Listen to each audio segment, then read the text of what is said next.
Levi and Zedna had a cousin named Daniel. Daniel had been brought to Babylon from Jerusalem around the same time as Levi and Zedna. But when they all got to Babylon, they were separated, and they hadn't seen him for a very long time.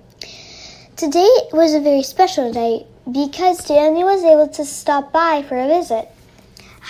Hey guys, it's so good to see you. I have missed being able to see you. When we first came here, me and some of my friends were picked to live in the palace to work for the king. We've been learning about the Babylonian language and more about who they are. They eat strange foods.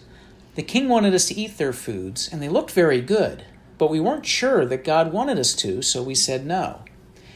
At first, this got us into some trouble because they worried that we wouldn't be healthy enough to work if we only ate vegetables and water.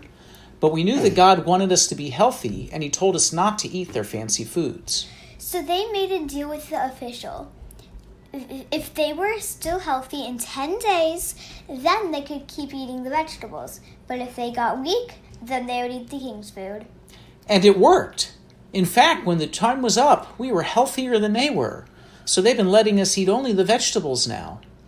We even got to meet the king. Nebuchadnezzar is a little scary, but he trusts me now and has found my friends Shadrach, Meshach, and Abednego to be very wise. One night the king had a dream. The dream really concerned him, so he called his magicians to come and interpret it for him. But he wouldn't tell them what the dream was. He was testing them. He wanted them to tell him the dream and explain it. That's impossible, they said. That made the king very angry. So angry, he wanted to kill all the wise men, even Daniel and his friends. And we weren't even there. I prayed to God to help us, and God revealed the dream to me. Daniel went to the officials and let him talk to the king. I told him what he saw, a large statue.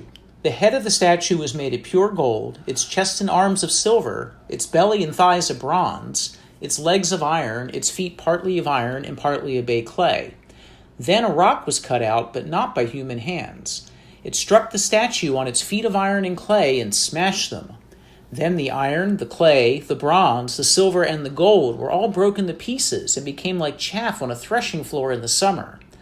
The wind swept them away without leaving a trace, but the rock that struck the statue became a huge mountain and filled the whole earth.